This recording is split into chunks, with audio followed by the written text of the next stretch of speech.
Watu ya Nyahururu tunashukuru kufika hapa kwa mwaliko wa gavana wetu Joshua Irongo.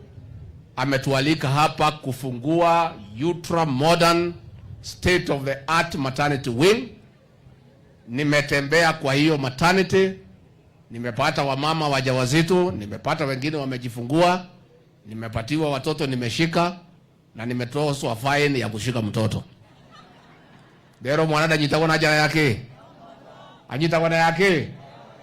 Haudati ga kuyo meri, girima kana meri. Guthiete kunyitira twana twene joy ni itheru. Ndathira athara nene muno ho. No twana ni kirathi. Bwana Governor and your government na Senator Kenywa ambaye amesukuma pesa kwa Senate. That is true. Kenywa amesukuma pesa kwa Senate, amepatia governor, ametumia vizuri. Na governor, your team and senator, pongezi. Mahurira Irohe. Mimi nimetembea mahospitali hapa Nairobi, nimetembea London, wapi.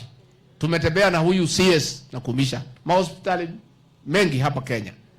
Ile mimi nimeona governor nekeara. The standard is good. Na nimeongea na madaktari waweke hiyo usafi. Hata mama wa Maratha walikuwa wanasema, Maratha kugaga ati ni aigwa wiru tondu haria ateithikire hati hana goguo. Governor, you have done a good job. Ati ashoke. Wa Maratha ashoke kuo. Neigara mara wa Maratha ashoke. Aya, ndio mushire na mutungatiri. Atimia mabuga ukene mabu eterera. Mimi nataka niseme wale ambaye tulipatiwa nafasi ya uongozi, Rais William Ruto na mimi, magavana, masenata, kila mtu afanya kazi yake. Governor na timu yake wamefanya kazi inaonekana.